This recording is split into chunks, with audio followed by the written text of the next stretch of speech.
Assalamualaikum warahmatullahi wabarakatuh.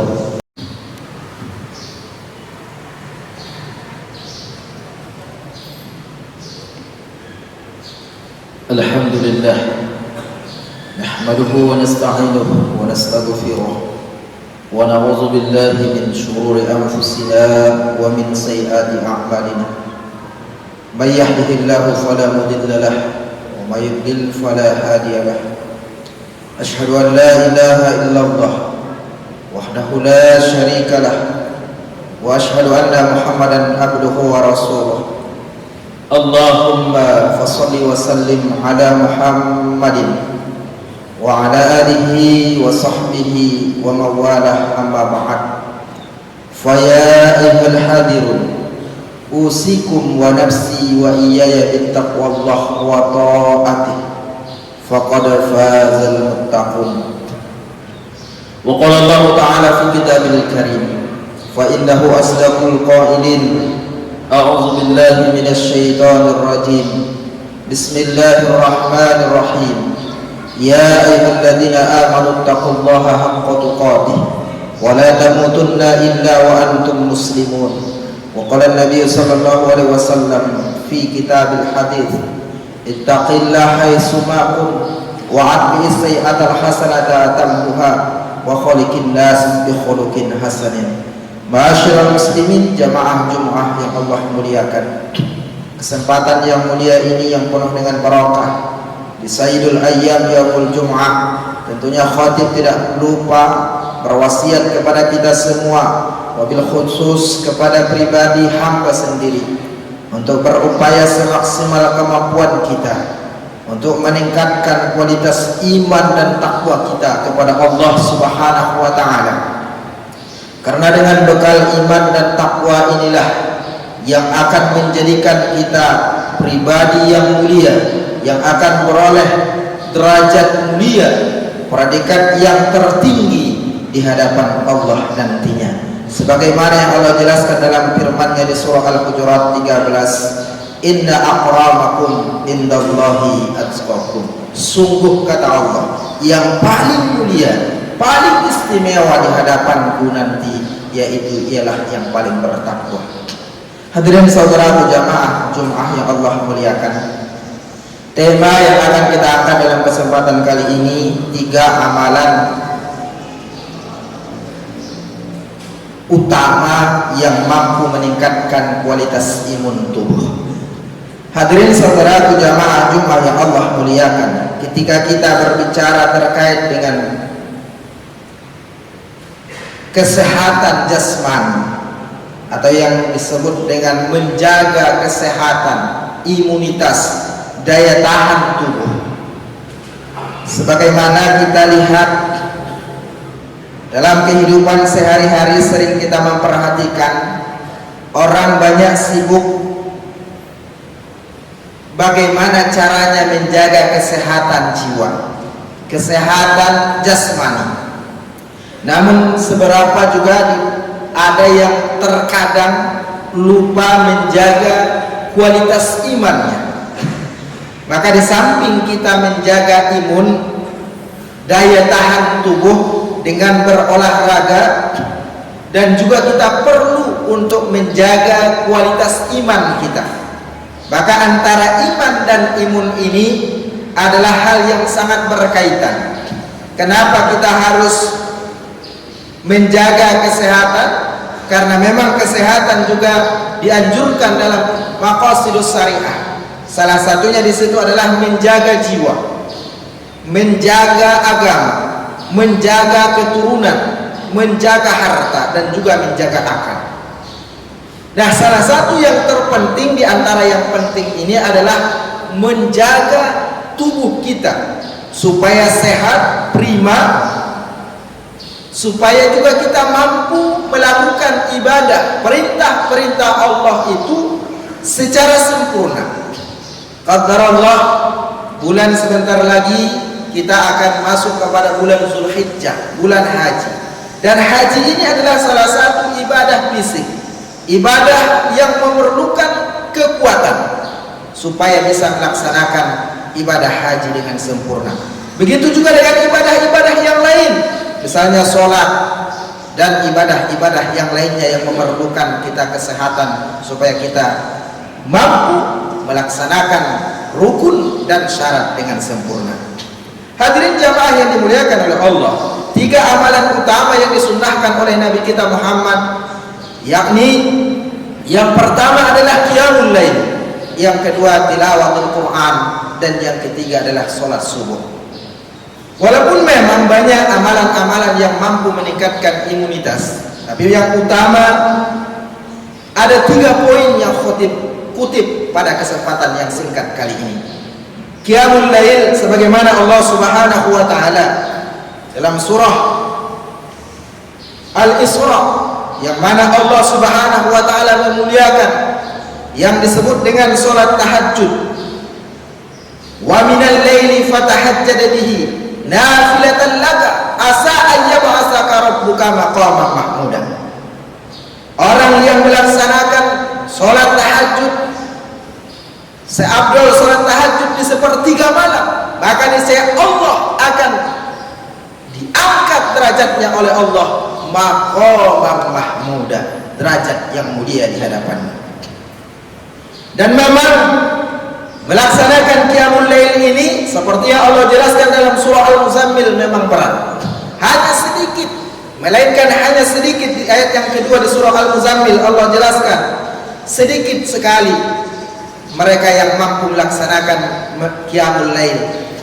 Kenapa demikian? Karena memang berat. Di saat orang nyenyak tidur, di saat istirahat tertidur pulas, maka kita di situ diminta oleh Allah untuk bermunajat kepadanya. Maka sedikit sekali, maka pantas di kalangan ahli ibadah minta doa kepada Allah, ya Allah, jadikan saya orang yang sedikit, karena memang orang yang sedikit itu adalah orang-orang yang bertakwa kepada Allah. Di surah yang sama ayat yang ke-6 Allah juga ingatkan kita, sungguh bangun di malam hari itu membuat mampu memperkuat diri dan jiwa manusia. Maka orang yang rajin sholat tahajud, insya Allah jiwanya akan diberikan kekuatan oleh Allah. Sebagaimana Nabi kita Muhammad SAW selama hidupnya hampir tidak pernah meninggalkan yang namanya sholat tahajud. Walaupun memang sholat tahajud tidak wajib, tapi Nabi kita mengerjakan sholat tahajud ini sampai akhir hayatnya, maka disebutlah sunnah muakkadah, sunnah yang sangat dianjurkan karena hampir tidak pernah ditinggalkan oleh Rasul. Yang kedua adalah tilawatul Quran, membaca Al-Quran. Membaca Al-Quran sedini mungkin, sepagi mungkin, karena dengan membaca Al-Quran akan memberikan energi yang dahsyat dalam diri kita. Nah, ini ternyata jauh sebelum orang-orang barat, ilmuwan barat menemukan. Seperti misalnya saya mengambil sebuah ilmuwan yang bernama Ahmed Al-Qadi di Florida, Amerika Serikat, yang mana beliau mengatakan orang yang mendengarkan dan membaca Al-Quran mampu menangkal berbagai macam penyakit. Penemuan yang sama juga dilakukan oleh seorang yang bernama Muhammad Salim di Universitas Boston. Beliau menegaskan bahwa orang yang membaca Al-Quran, maka dia akan mampu meningkatkan sel-sel yang tadinya mati, maka akan hidup. Nah, ini penemuan ilmuwan. Jauh sebelum ini ditemukan manusia, Allah Subhanahu wa ta'ala sudah menjanjikan di dalam Al-Quran surah 17, surah Al-Isra ayat yang ke-82, Allah sudah mengingatkan kepada kita, wa nunazzilu minal Qur'an ma huwa shifaa wa rahmatun lil mu'minin wa la yazidu zalimina illa khusara. Dan kami turunkan Al-Quran supaya apa? Menjadi obat penawar, menjadi rahmat bagi orang-orang yang beriman, dan bagi orang yang ingkar itu kerugian yang nyata. Maka hadirin jamaah yang dimuliakan oleh Allah, Al-Quran menjadi rahmat, menjadi obat, syifa bagi kita. Maka apakah kita hari ini, saudaraku, sudahkah kita menjadikan Al-Quran sebagai obat? Orang-orang barat, ilmuwan-ilmuwan barat sudah menemukan, bahkan ada di Jepang, mereka menemukan bahwa air yang mana dibacakan Al-Quran, maka air itu akan meningkat. Ada semacam sejenis partikelnya, dan itu lebih baik dan menyehatkan tubuh. Dan kalau kita juga lihat bagaimana tradisi pengobatan dalam Islam dengan air, kemudian dengan air itu didoakan seorang yang ahli ibadah yang dekat dengan Allah, dan itu juga terjadi di masa Nabi, maka dengan itu penyakit orang yang tadinya sakit itu sembuh dengan air tersebut. Maka hadirin jamaah yang dimuliakan oleh Allah, selain daripada mampu meningkatkan imun dengan membaca Al-Quran, juga membaca Al-Quran ini juga menolong kita di hadapan Allah kelak. Iqra'ul Quran fa innahu ya'ti yaumal qiyamati syafi'an li ashabi, kata Nabi. Bacalah Al-Quran, karena dengan membaca Al-Quran ia nanti kelak di hadapan Allah akan memberikan syafaat kepada si pembacanya. Maka hadirin jamaah yang dimuliakan oleh Allah, maka mulai dari hari ini, detik ini, dekatkan diri dengan Al-Quran. Barangkali kita sibuk dengan rutinitas kita sehari-hari sehingga membuat kita lelah, sehingga terlewatkan malam hari kita. Di saat menjelang subuh kita terkadang lupa bermunajat kepada Allah karena kesibukan kita. Maka dari itu sisihkan, sempatkan, jangan menunggu waktu luang. Maka membaca Al-Quran harus disempatkan. Kalau menunggu waktu luang maka tidak akan pernah luang. Yang ketiga, yang terakhir adalah dengan sholat subuh. Orang yang rajin sholat subuh, orang yang menjaga sholat subuhnya di awal waktu berjamaah, ini Allah berikan jaminan seperti yang ditegaskan dalam hadis riwayat Bukhari dan Muslim. Nabi kita berpesan, barang siapa yang sholat subuh maka dia berada dalam jaminan Allah Subhanahu wa ta'ala. Maka hadirin jamaah yang dimuliakan oleh Allah, kalau sudah Allah yang jamin keselamatan hidupnya, jiwanya, dunia dan akhirat, tentunya akan menjadi tanggung jawab Allah Ta'ala. Dan ini juga ditegaskan dalam sebuah hadis Nabi, jangankan mereka yang melakukan sholat subuh, qabliyah subuh 2 rakaat, rakaatain minal fajri khairum minad dunya wa ma fiha, kata Nabi. 2 rakaat sebelum sunat fajar, sunat fajar 2 rakaat itu, kata Nabi, lebih baik daripada dunia dan seisinya. Maka hadirin jamaah yang dimuliakan oleh Allah, tidak ada amalan yang paling utama kecuali daripada amalan dengan mempersiapkan diri, intisarus sholat, mempersiapkan diri untuk sholat, terutama wabil khusus sholat subuh. Karena di dalam riwayat lain juga dijelaskan oleh Nabi kita, orang yang menegakkan sholat subuh maka dia seakan-akan seperti sholat sepanjang malam. Orang yang melaksanakan sholat isya berjamaah, dia seakan-akan sholat separuh malam. Maka hadirin jamaah yang dimuliakan oleh Allah, telah kita lihat bagaimana baik itu di kalangan ilmuwan barat yang telah membuktikan bagaimana Al-Quran bisa mampu meningkatkan kualitas imun. Toh apalagi kita yang umat Islam yang seharusnya menjadikan Al-Quran ini bukan hanya untuk meningkatkan imun, tetapi role model kita sebagai pedoman kita dalam kehidupan sehari-hari.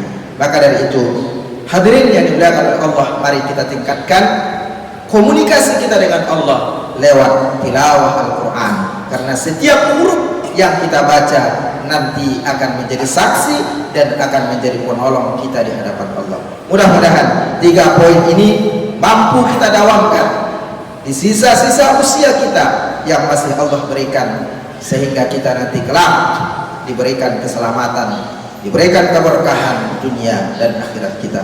Barakallahu li wa lakum fil Qur'anil azim wa nafa'ni minal ayati wa dzikril hakim wa taqabbal minna wa minkum tilawatahu innahu was samiul alim. Aqulu qali hadza fastaghfiruh innahu huwal ghafurur rahim. Allahumma salli ala sayyidina Muhammad wa ala ali sayyidina Muhammad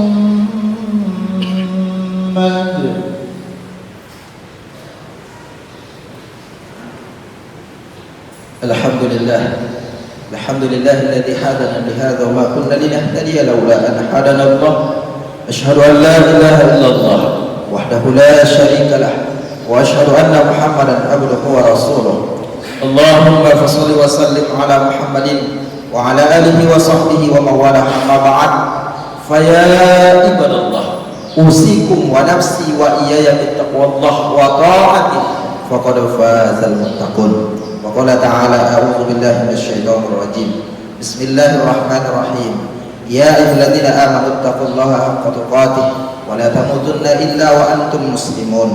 وقال أيضا إن الله وملائكته يصلون على النبي يا أيها الذين آمنوا صلوا عليه وسلموا تسليما. ورضي الله عن شهاداتنا أبي بكر وعمر وعثمان وعلي وعن الصحابة أجمعين وللتابعين والتابعين بإحسان إلى يوم الدين. اللهم اغفر للمسلمين والمسلمات والمؤمنين والمؤمنات الأحياء منهم والأموات برحمتك يا أرحم الراحمين. اللهم اغفر لنا ولوالدينا وارحمهما كما ربيانا صغارا ولجميع المسلمين والمسلمات والمؤمنين والمؤمنات برحمتك يا أرحم الراحمين. اللهم إنا نعوذ بك من قلب لا يخشع ونعوذ بك من نفس لا تسمع ونعوذ بك من علم لا ينفع ونعوذ بك من دعوة لا يستجاب لها. اللهم إنا نعوذ بك من العجز والكسل ونعوذ بك من الجبن والبخل ونعوذ بك من غلبة الدين وقهر الرجال. Ya Allah, ya Tuhan kami, berikan kekuatan, berikan ketabahan kepada kami ya Allah untuk menjadi hamba-hamba yang taat, hamba-hamba yang bertakwa kepadamu ya Allah ya Rabbana. Ya Allah, berikan ya Allah di akhir sisa hidup-hidup kami ini ya Allah, sisa yang membuat kami menghantarkan kepada husnul khotimah, menghantarkan kami ya Allah untuk bahagia selamat dunia dan akhirat. Ya Allah ya Tuhan kami, jangan biarkan kami tergelincir, jangan biarkan kami ya Allah terlena dengan keindahan hidup dunia kami sehingga kami jauh darimu ya Rabb. Rabbana la tuzigh qulubana ba'da idh hadaytana wa hab lana min ladunka rahmatan innaka antal wahhab. Rabbana hab lana min azwajina wa dhurriyyatina qurrata a'yun waj'alna lil muttaqina imama. Rabbana zalamna anfusana wa illam taghfir lana wa tarhamna lanakunanna minal khasirin. Rabbana atina fid dunya hasanah wa fil akhirati hasanah wa qina adzabannar. Ibadallah, innallaha ya'murukum bil adli wal ihsan wa ita'i dzil qurba wa yanhauna 'anil fahsya'i wal munkar wal baghi ya'idzukum la'allakum tadhakkarun washkuruhu 'ala ni'amihi yazidukum was'aluhu min fadli yu'tikum wa la dzikrullahi